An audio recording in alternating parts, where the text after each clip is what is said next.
ونشهد أن سيدنا ومولانا محمدا عبده ورسوله الذي أرسله الله تعالى بالحق بشيرا ونذيرا وداعيا إلى الله بإذنه وسراجا منيرا.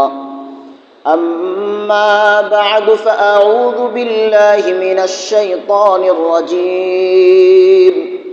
بسم الله الرحمن الرحيم. وما أرسلناك إلا رحمة للعالمين.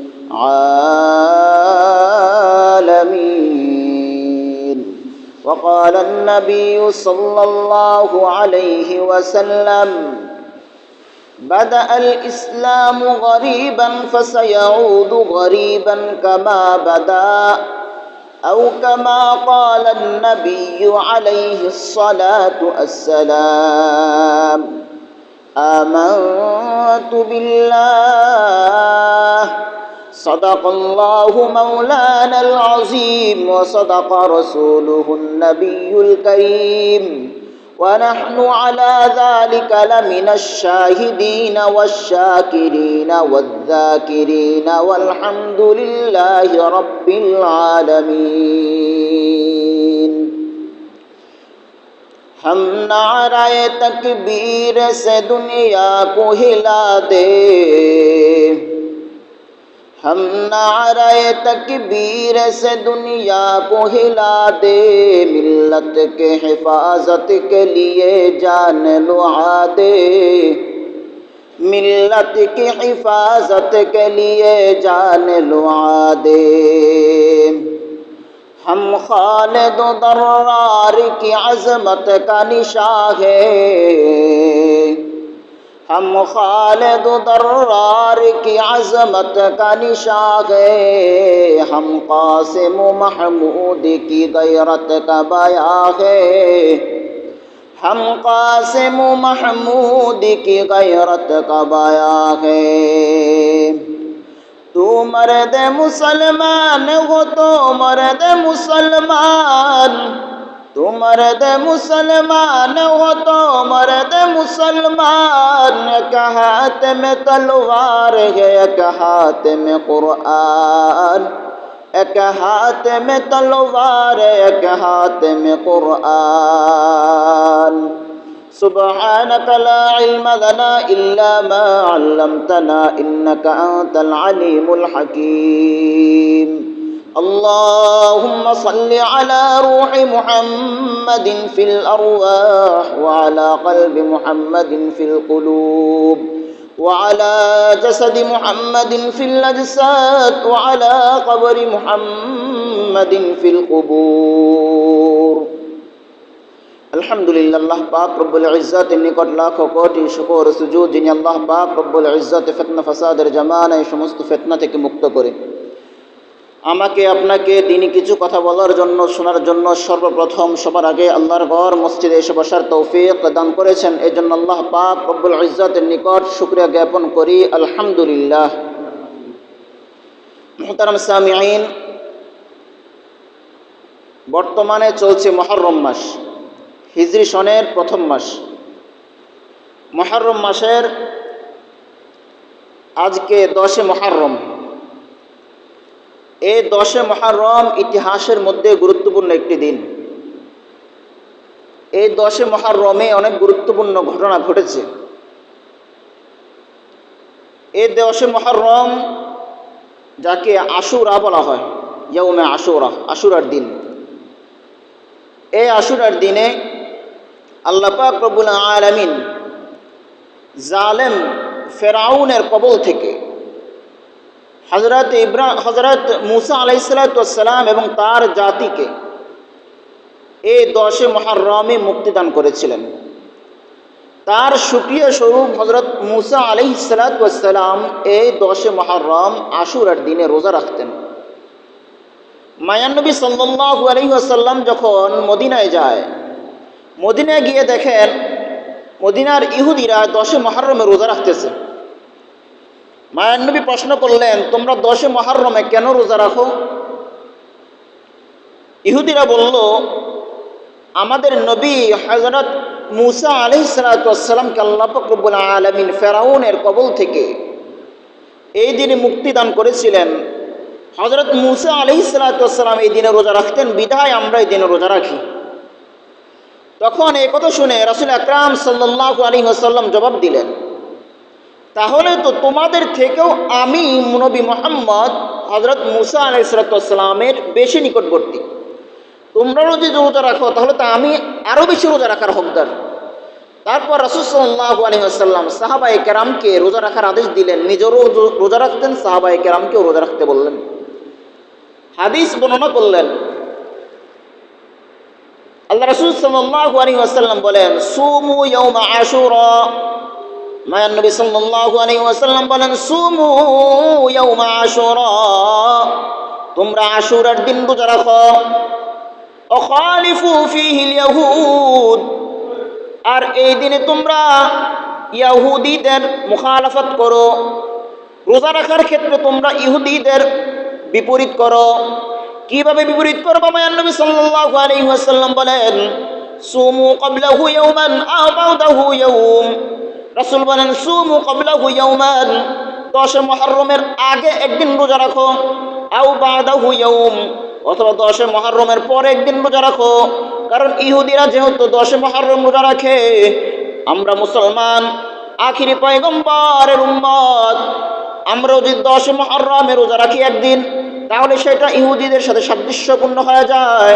এজন্য মায়ান নবী বললেন, সুমু ক্বাবলাহু ইয়াওমান আও বা'দাহু ইয়াওম, হয়তো তার সাথে একদিন আগে মিলাই একদিন রোজা রাখো, বা 10 মুহররমের পরের দিন 11 মুহররম রোজা রাখো, মোট 2 দিন রোজা রাখো। রোজা রাখার ফজিলত কি? মায়ান নবী সাল্লাল্লাহু আলাইহি ওয়াসাল্লাম বলেন, সিয়ামু ইয়াউমি আশুরা আহতাসিবু আলাল্লাহ,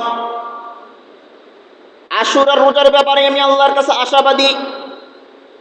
আইয়ুকাফিরাস সানাতাল্লাতী ক্বাবলাহ, আল্লাহ পাক রব্বুল আলামিন এই আশুরার রোজা রাখার কারণে, 10 মুহররম এর রোজা রাখার কারণে আল্লাহ পাক রব্বুল আলামিন রোজাদারের 1 বছরের পিছনের গুনাহ মাফ করে দেবেন। এটা হলো রোজা রাখার ফজিলত। তো এই 10 মুহররম অনেক আগ থেকেই ফজিলতপূর্ণ, অনেক আগ থেকেই 10 মুহররম মর্যাদাবান। আবার এই দিনে হযরত হুসাইন রাদিয়াল্লাহু তাআলা আনহু এর শাহাদাত হয়েছিল কারবালার ময়দানে।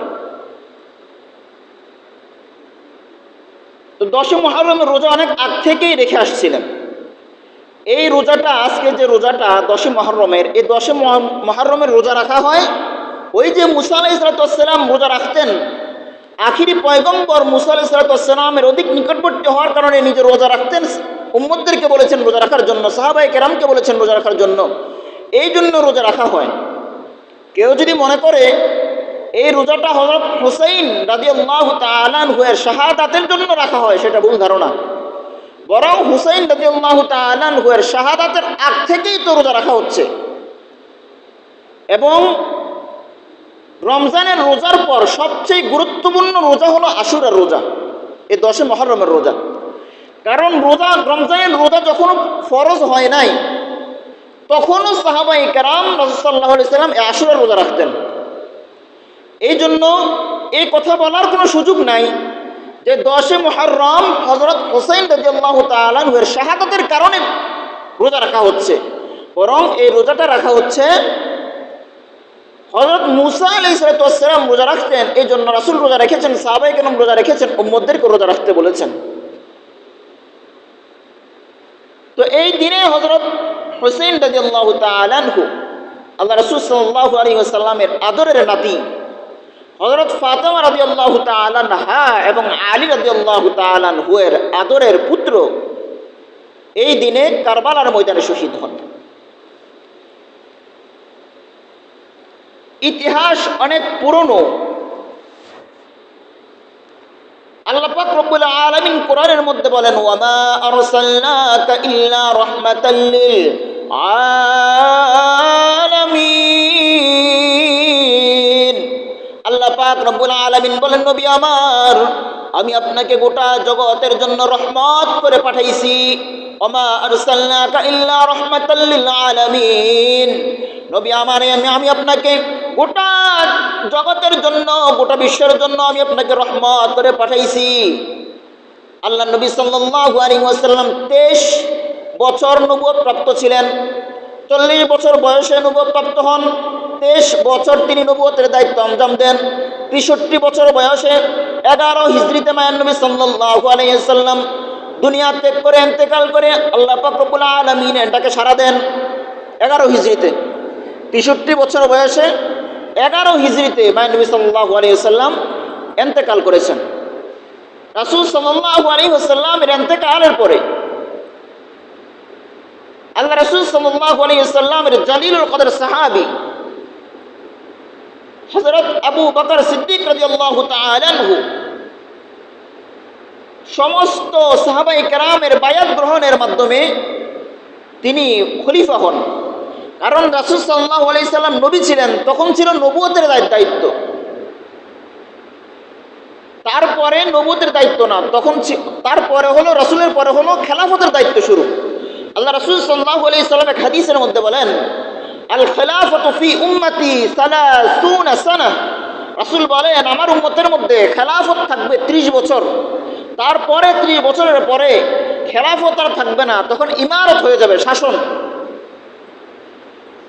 তো খেলাফতের সর্বপ্রথম খলিফা হলেন হযরত আবু বকর সিদ্দিক রাদিয়াল্লাহু তাআলা আনহু। তিনি 2 বছর 3 মাস 10 দিন খেলাফতের দায়িত্ব আঞ্জাম দিয়ে 13 হিজরিতে তিনি ইন্তেকাল করেন। 13 হিজরিতে ইন্তেকাল করার পরে ওনার পরে আল্লাহ রাসূল সাল্লাল্লাহু আলাইহি সাল্লামের জালিলুল কদর সাহাবী হযরত আবু বকর সিদ্দিক রাদিয়াল্লাহু তাআলা আনহুর সহযোগী ফারুক আযম হযরত ওমর ফারুক রাদিয়াল্লাহু তাআলা আনহু তিনি খেলাফতের দায়িত্ব গ্রহণ করেন।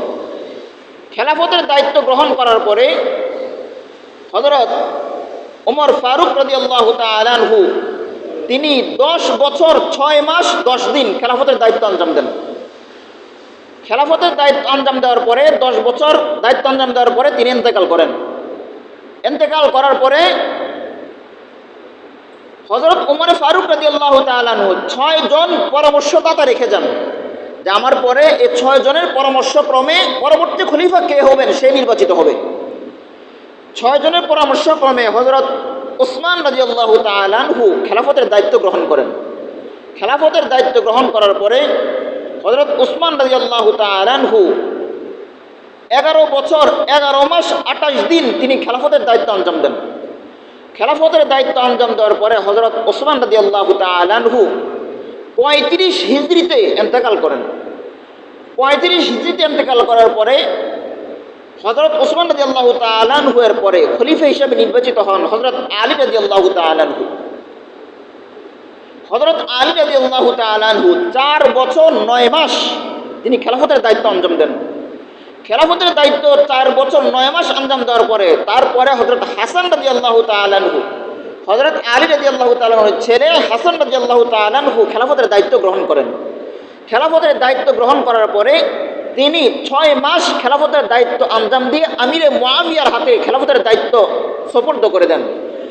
এ হাসান রাদিয়াল্লাহু তাআলা আনহু পর্যন্ত 6 মাস পর্যন্ত 30 বছর রাসূল যে বলেছেন আল খিলাফাতু ফি উম্মতি 30 সানা, এ হাসান রাদিয়াল্লাহু তাআলা আনহু পর্যন্ত 30 বছর শেষ হয়ে গেছে। তার মানে হলো হাসান রাদিয়াল্লাহু তাআলা আনহু পর্যন্ত ছিল খেলাফত, আর আমিরে মুআবিয়া রাদিয়াল্লাহু তাআলা আনহু থেকে শুরু হলো ইমারত। হযরত আমিরে মুআবিয়া রাদিয়াল্লাহু তাআলা আনহু খেলাফতের দায়িত্ব গ্রহণ করার পরে 41 হিজরি থেকে 60 হিজরি পর্যন্ত মোট 20 বছর হযরত আমিরে মুআবিয়া রাদিয়াল্লাহু তাআলা আনহু খেলাফতের দায়িত্ব, হযরত আমিরে মুআবিয়া রাদিয়াল্লাহু তাআলা আনহু ইমারতের দায়িত্ব আঞ্জাম দেন। ইমারতের দায়িত্ব আঞ্জাম দেওয়ার মাঝখানে 60 হিজরির আগে তিনি নির্বাচন করে গিয়েছেন যে আমার পরে ইমারতের দায়িত্ব আঞ্জাম দিবে আমার ছেলে ইয়াজিদ। তখনও পর্যন্ত ইয়াজিদ ভালো ছিল এবং 50 হিজরির আগ পর্যন্ত ইতিহাসের কোনো কিতাবের মধ্যে পাওয়া যায় না যে ইয়াজিদ কোনো খারাপ কাজ করেছে। হযরত মুআবিয়া রাদিয়াল্লাহু তাআলা আনহু এর সিদ্ধান্ত ক্রমে 60 হিজরির পর থেকে ইমারতের দায়িত্ব গ্রহণ করেন ইয়াজিদ। তো হযরত মুআবিয়া রাদিয়াল্লাহু তাআলা আনহু ইয়াজিদকে 10টা ওসিয়ত করে গিয়েছিলেন, বলে গিয়েছিলেন 10টা ওসিয়ত যদি তুমি মানতে পারো তাহলে তোমার জন্য কল্যাণ হবে, সবাই তোমাকে ভালো মনে করবে। কিন্তু হযরত মুআবিয়া রাদিয়াল্লাহু তাআলা আনহু এর ইন্তেকালের পরে ইয়াজিদ ইমারতের দায়িত্বভার গ্রহণ করার পর থেকে ইয়াজিদ সর্বপ্রথম যে ভুলটা করেছে সেটা হলো অনেকেই ইয়াজিদকে আমির হিসাবে মানতে অস্বীকার করেছিলেন।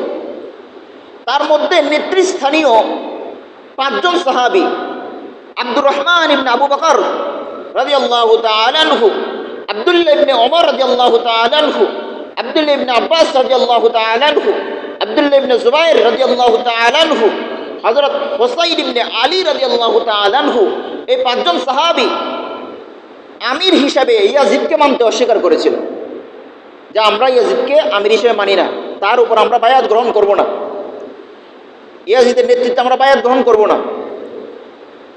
ফলে ইয়াজিদ সর্বপ্রথম যে ভুলটা করেছিল, সে আমিরের দায়িত্ব পাওয়ার পরে সে আদেশ জারি করলো। তখন হযরত হুসাইন রাদিয়াল্লাহু তাআলা আনহু সহ সব সাহাবী মদিনায় ছিলেন। আদেশ জারি করলো তখনকার মদিনার গভর্নর যে ছিল ওলীদ ইবনে উতবা। আদেশ জারি করলো, ওলীদ ইবনে উতবার কাছে চিঠি লিখলো, তুমি সাহাবীদেরকে হুসাইন ইবনে আলী রাদিয়াল্লাহু তাআলা আনহু সহ সব যারা আমার কাছে বায়াত হয় নাই তাদেরকে তুমি ডেকে আনো এবং তোমার কাছে বায়াত হওয়ার জন্য বলো। পরের দিন ওলীদ ইবনে উতবা সাহাবায়ে কেরামকে ডাকলেন, কিন্তু হুসাইন রাদিয়াল্লাহু তাআলা আনহু সহ সাহাবায়ে কেরাম তখনও পর্যন্ত বায়াত গ্রহণ করেন নাই। কিন্তু ইয়াজিদ দায়িত্ব নেওয়ার পরে আব্দুল্লাহ ইবনে ওমর রাদিয়াল্লাহু তাআলা আনহু এবং আব্দুল্লাহ ইবনে আব্বাস রাদিয়াল্লাহু তাআলা আনহু যদিও আগে বায়াত গ্রহণ করতে অস্বীকার করেছিলেন, বায়াত গ্রহণ করব না, বায়াত হব না, কিন্তু আমিরের দায়িত্ব নেওয়ার পরে তারাও বায়াত হয়েছিলেন। কোনো বর্ণনা পাওয়া যায় আব্দুর রহমান ইবনে আবু বকর রাদিয়াল্লাহু তাআলা আনহু তিনিও বায়াত হওয়ার জন্য আশা করেছিলেন, কিন্তু ইয়াজিদ দায়িত্ব নেওয়ার আগেই আব্দুর রহমান ইবনে আবু বকর ইন্তেকাল করেন। বাকি ছিলেন আব্দুল্লাহ ইবনে জুবাইর এবং হুসাইন ইবনে আলী রাদিয়াল্লাহু তাআলা আনহুমা। তো এই দুজন যখন দেখলেন যে আমরা মদিনায় আছি, এখন যদি আমরা বায়াত গ্রহণ না করি তাহলে আমাদের উপর চাপ সৃষ্টি হবে, তারা মদিনা ছেড়ে মক্কায় আসার ইচ্ছা পোষণ করলেন। আসার আগে হযরত আমির মুআবিয়া রাদিয়াল্লাহু তাআলা আনহুর জামানা থেকেই হুসাইন রাদিয়াল্লাহু তাআলা আনহুকে কুফা যাওয়ার জন্য একাধিকবার চিঠি লেখা হয়েছিল যে আপনি আসেন, এখানকার মানুষের দায়িত্ব আপনার কাঁধে তুলে নেন, মানে আপনি ইমারতের দায়িত্ব তুলে নেন আপনার কাঁধে। কিন্তু হযরত হুসাইন রাদিয়াল্লাহু তাআলা আনহু সেই দায়িত্ব গ্রহণ করেন নাই, চিঠির উত্তরও দেন নাই। পরবর্তীতে সবগুলো চিঠি হযরত আব্দুল্লাহ ইবনে ওমরকে দেখাইছেন যে আমাকে বারবার কুফা যাওয়ার জন্য বলা হচ্ছে, চিঠি পাঠানো হচ্ছে। আব্দুল্লাহ ইবনে ওমর স্পষ্ট ভাষায় বললেন আপনি কুফায় যাবেন না, কিন্তু হযরত হুসাইন রাদিয়াল্লাহু তাআলা আনহু কুফায় যাবেন, এটা মনস্থ করলেন। বিদায়ের আগে আব্দুল্লাহ ইবনে ওমর রাদিয়াল্লাহু তাআলা আনহু হযরত হুসাইন ইবনে আলী রাদিয়াল্লাহু তাআলা আনহুকে বুকের মধ্যে জড়ায় নিয়ে বলতেছেন, হে শহীদ, আমি আপনাকে আল্লাহ পাক রব্বুল আলামিনের কাছে সুপর্দ করে দিলাম। পরবর্তীতে আব্দুল্লাহ ইবনে জুবাইর মক্কায় চলে আসেন, তার 2 দিন পরে হুসাইন ইবনে আলী রাদিয়াল্লাহু তাআলা আনহু মক্কায় চলে আসেন। ওইদিকে ইয়াজিদ ওলীদ ইবনে উতবা তৎকালীন মদিনার গভর্নর যখন নাকি হুসাইন ইবনে আলী রাদিয়াল্লাহু তাআলা আনহু থেকে এবং আব্দুল্লাহ ইবনে জুবাইর থেকে বায়াত গ্রহণ করতে পারেন নাই, এই রাগে এই ক্ষোভে ওলীদ ইবনে উতবাকে মদিনার গভর্নর থেকে বরখাস্ত করে আব্দুল্লাহ ইবনে সাঈদ নামে একজনকে মদিনার গভর্নর নিযুক্ত করেন। তখন আব্দুল্লাহ ইবনে সাঈদ সে ছিল কঠোর প্রকৃতির মানুষ, সে হুসাইন ইবনে আলী রাদিয়াল্লাহু তাআলা আনহু এবং আব্দুল্লাহ ইবনে জুবাইর রাদিয়াল্লাহু তাআলা আনহুর মতো এত বড় জালিল কদর সাহাবীদেরকে ধরে আনার জন্য মক্কার মধ্যে লোক পাঠায়, কিন্তু তখন হজের সময় ছিল, এই জন্য উচ্ছৃঙ্খলতা করে নাই। পরবর্তীতে হুসাইন রাদিয়াল্লাহু তাআলা আনহুর কাছে এদিক থেকে আবার কুফা থেকে চিঠি আসলো যে আপনি কুফায় আসেন। কুফা হলো ইরাকের অন্তর্গত একটা জায়গার নাম। তো যখন একের পর এক চিঠি আসতেছে, চিঠির মধ্যে লিখতেছে ইরাকের কেউ ইয়াজিদকে শাসক হিসেবে মানে না, আপনি আসেন, সবাই আপনার জন্য অপেক্ষা করতেছে। এবং স্বয়ং শুধুমাত্র কুফা থেকে 1,00,000 অস্ত্র শস্ত্রে সজ্জিত লোক আপনার অপেক্ষায় বসে আছে যে আপনি আসবেন, তারা আপনার কাছে বায়াত গ্রহণ করবে। এটা হলো কুফাবাসী সর্বপ্রথম ধোঁকা। তো হুসাইন রাদিয়াল্লাহু তাআলা আনহু তিনি সরাসরি বিশ্বাস করেন নাই। এই জন্য যাচাই বাছাইয়ের জন্য তার চাচাতো ভাই হযরত মুসলিম ইবনে আকিল রাদিয়াল্লাহু তাআলা আনহুকে যাচাই বাছাইয়ের জন্য কুফায় পাঠায়। কুফা যাওয়ার পরে কুফার অনেক বড় একটা দল তাকে অভ্যর্থনা জানায় নিয়ে যায়। এটা হলো দ্বিতীয় ধোঁকা। বুঝাইতে চাইতেছে যে আমরা আলীর জন্য অপেক্ষা করতেছি, আমরা হুসাইন রাদিয়াল্লাহু তাআলার জন্য অপেক্ষা করতেছি। পরবর্তীতে ওই দিনে 18,000 মানুষ আলী হুসাইন রাদিয়াল্লাহু তাআলা আনহুর নামে ওই মুসলিম ইবনে আকিলের হাতে বায়াত গ্রহণ করেন। পরবর্তীতে মুসলিম ইবনে আকিল চাচাতো ভাই চিঠি লেখেন যে এত হাজার মানুষ আপনার হাতে বায়াত গ্রহণ করেছে, আপনার উপর বায়াত গ্রহণ করেছে, আরও বায়াত গ্রহণের অপেক্ষায় আছে, আপনি চলে আসুন। আরেক বর্ণনা পাওয়া যায় আমার চিঠি পাওয়া মাত্রই আপনি কুফার উদ্দেশ্যে রওনা দিয়ে দেন। এই যে এই কথাটা হযরত হুসাইন রাদিয়াল্লাহু তাআলা আনহুর কাছে লেখানোর জন্যই কুফাবাসী মুসলিম ইবনে আকিলের সাথে এত ভালো আচরণ করেছে।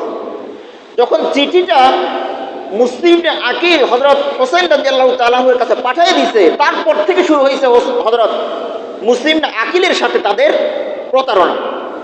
চিঠি পাঠানোর পরে মুসলিম ইবনে আকিলকে তারা ধরে নিয়ে হত্যা করে ফেলছে। এটা হলো কুফাবাসীর তৃতীয় গাদ্দারি। হযরত হুসাইন রাদিয়াল্লাহু তাআলা চিঠি পাওয়ার পরে কুফার উদ্দেশ্যে রওনা দিয়ে দেন। যখন আকিলকে হত্যা করা হয়, যখন মুসলিম ইবনে আকিলকে হত্যা করা হয়, তখন হুসাইন রাদিয়াল্লাহু তাআলা আনহু শামের রাস্তায় ছিলেন। তো আসার পথে ওদিকে আবার আব্দুল্লাহ ইবনে ওমর রাদিয়াল্লাহু তাআলা আনহু, আব্দুল্লাহ ইবনে আব্বাস রাদিয়াল্লাহু তাআলা আনহু সহ সাহাবায়ে কেরাম বললেন আপনি কুফায় যাবেন না। দ্বিতীয়বার বলতেছে আবার আপনি কুফায় যাবেন না। আরেক বর্ণনা পাওয়া যায় সাহাবায়ে কেরাম স্পষ্ট বললেন যে আমরা নিশ্চিত আপনি কুফায় গেলে আপনাকে হত্যা করা হবে। কারণ বর্তমান যে পরিস্থিতি চলতেছে, আপনি কুফায় যাওয়া মানে হলো যদিও আপনার মনে আমিরের বিরুদ্ধাচরণ নাই, আপনার জন্য রাষ্ট্রদ্রোহিতা নাই, কিন্তু বর্তমান যে পরিস্থিতি চলতেছে, বর্তমান পরিস্থিতি যদি আপনি কুফার উদ্দেশ্য যান, সবাই মনে করবে যে আপনি ইয়াজিদের বিরুদ্ধে অবস্থানের জন্য আপনি কুফার উদ্দেশ্যে গিয়েছেন। কিন্তু হুসাইন ইবনে আলী রাদিয়াল্লাহু তাআলা আনহুর অন্তরের মধ্যে কখনো আমিরের বিরুদ্ধাচরণ ছিল না, রাষ্ট্রদ্রোহিতা করার উদ্দেশ্য ছিল না। তার সবচেয়ে বড় প্রমাণ হলো তিনি অস্ত্রে শস্ত্রে সজ্জিত হয়ে যান নাই। সবচেয়ে বড় প্রমাণ হলো তিনি পুরো গোটা পরিবারকে নিয়ে গিয়েছেন, দুধের বাচ্চা সহ নিয়ে গিয়েছেন। যদি যুদ্ধের উদ্দেশ্য হইতো, রাষ্ট্রদ্রোহিতা উদ্দেশ্য হইতো, আমিরের বিরুদ্ধাচরণ উদ্দেশ্য হতো, তাহলে উনি দুধের বাচ্চা সহ যাইতেন না, অস্ত্র সহ সজ্জিত হয়ে যেতেন।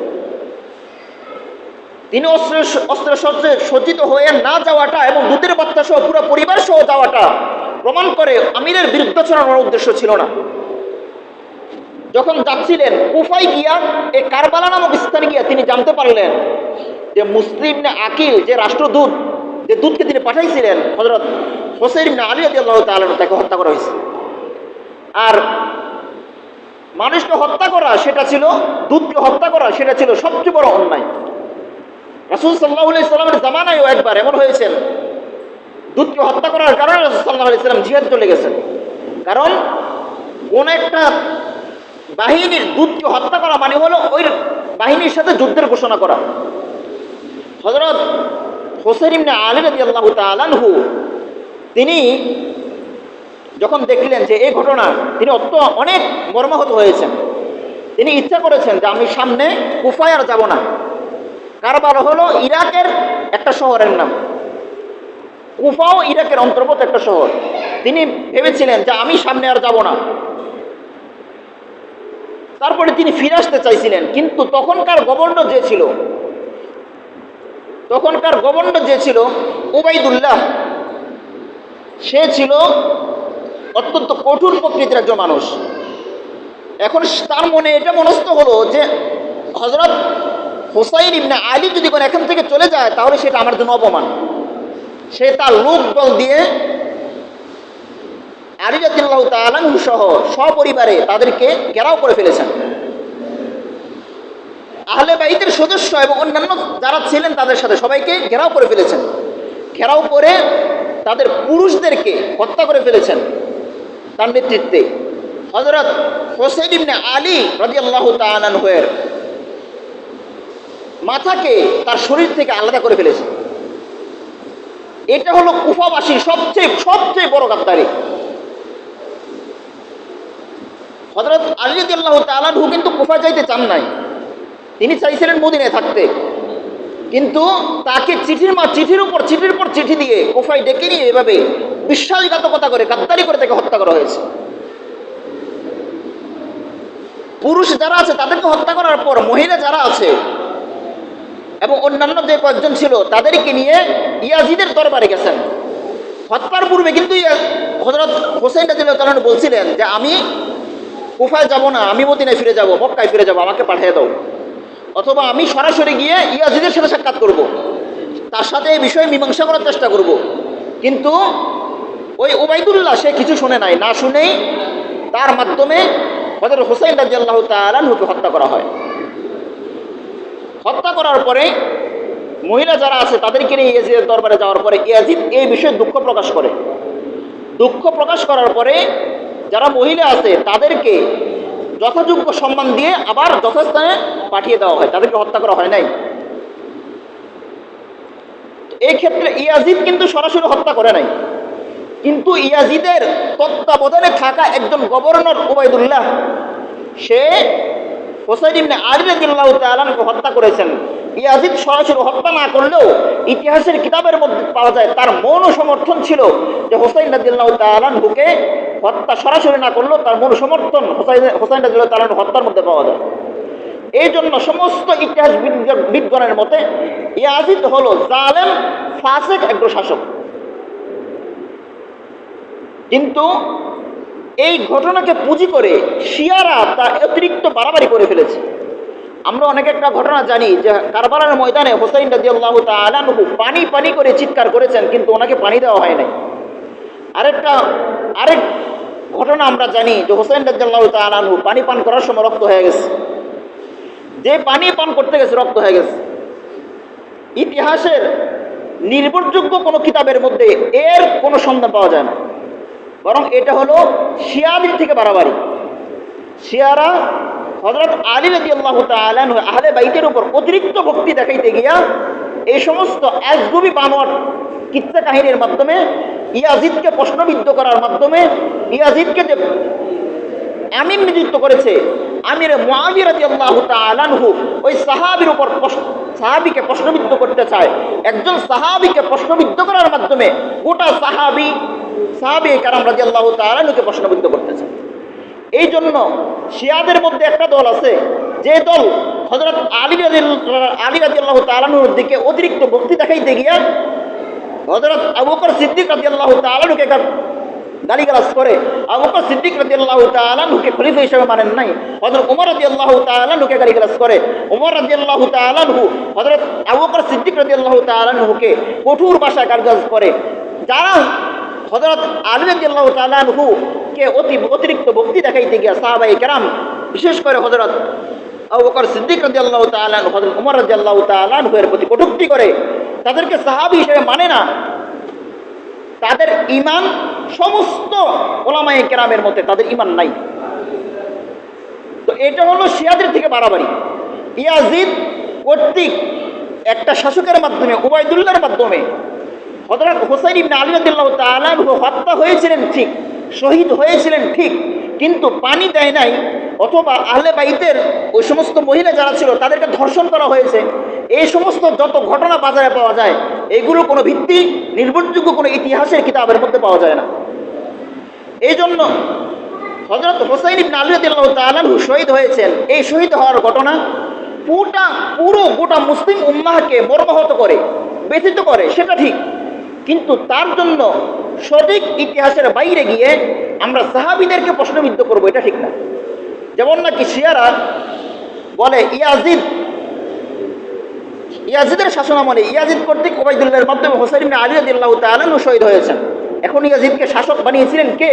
হযরত মুআবিয়া রাদিয়াল্লাহু তাআলা আনহু। অতএব হযরত মুআবিয়া রাদিয়াল্লাহু তাআলা আনহু ভুল ছিল এটা, হযরত মুআবিয়া দোষ ছিল এটা, মুআবিয়া রাদিয়াল্লাহু তাআলা আনহু এই বিষয়ে অপরাধী। অথচ মুআবিয়া রাদিয়াল্লাহু তাআলা আনহু জালিলুল কদর সাহাবী। ইসলামের মধ্যে, ইতিহাসের মধ্যে অনেক নির্ভরযোগ্য একজন মুহাদ্দিস হলো আব্দুল্লাহ ইবনে মুবারক রাদিয়াল্লাহু তাআলা আনহু রাহমাতুল্লাহি আলাইহি। আব্দুল্লাহ ইবনে মুবারক রাহমাতুল্লাহি আলাইহিকে একবার একজনে প্রশ্ন করেছিলেন, ইতিহাসের মধ্যে, ইসলামের স্বর্ণ যুগের মধ্যে, ইসলামের মধ্যে যারা ইনসাফ কায়েম করতে পেরেছেন নিজের শাসনামলে, তার মধ্যে হযরত ওমর ইবনে আব্দুল আজিজ রাহমাতুল্লাহি আলাইহি একজন। তার শাসনামলে ইনসাফ কায়েম হয়েছিল। তো একজন হযরত আব্দুল্লাহ ইবনে মুবারক রাহমাতুল্লাহি আলাইহিকে প্রশ্ন করেছিলেন, আপনি বলেন তো দেখি, ইতিহাসে যে ইনসাফ কায়েম করেছিল ওমর ইবনে আব্দুল আজিজ, তার সম্মান বেশি নাকি আমিরে মুআবিয়া রাদিয়াল্লাহু তাআলা আনহুর সম্মান বেশি? এই কথা শোনার পর আব্দুল্লাহ ইবনে মুবারকের মতো এত বড় জালিল কদর সাহাবী রাগে লাল হয়ে গেছেন, বলতেছেন তুমি কি শোনালে এটা?